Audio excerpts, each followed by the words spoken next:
yung ano man, nandun ko, malaki na. Mga 1 linggo, mag-ano siya, magbabalat.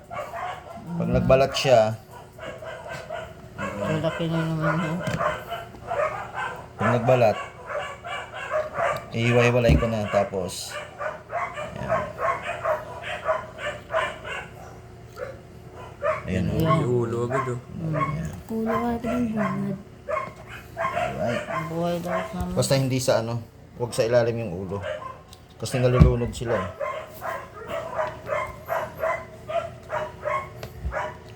Pag ano, mga 2 days pa, o bukas, sisilip na yan sila.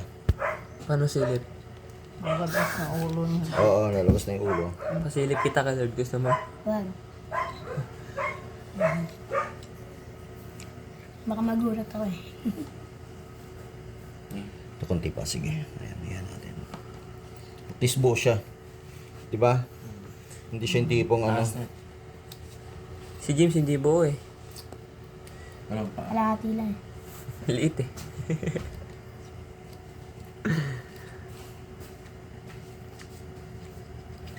Basta 50 days plus na, pwede na yun mo eh. Ayan. Nagtubo rin siya. So very good na yan.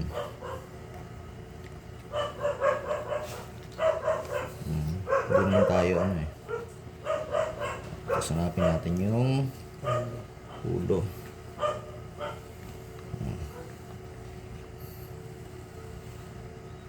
Ano siya?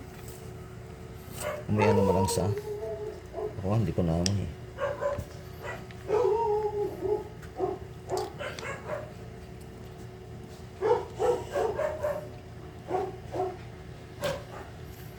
Boilat. Sa ilalim. Lalim ng ulo. Ayun oh. Lino ng camera ni Richard eh. iPhone yun eh. Ayan, ito. Ayan na. Alright. 6. 6 out of 6. Alright. 6. Yung Diba? una, 6 din yun. O, 6 din yun ma. So at least na proven na.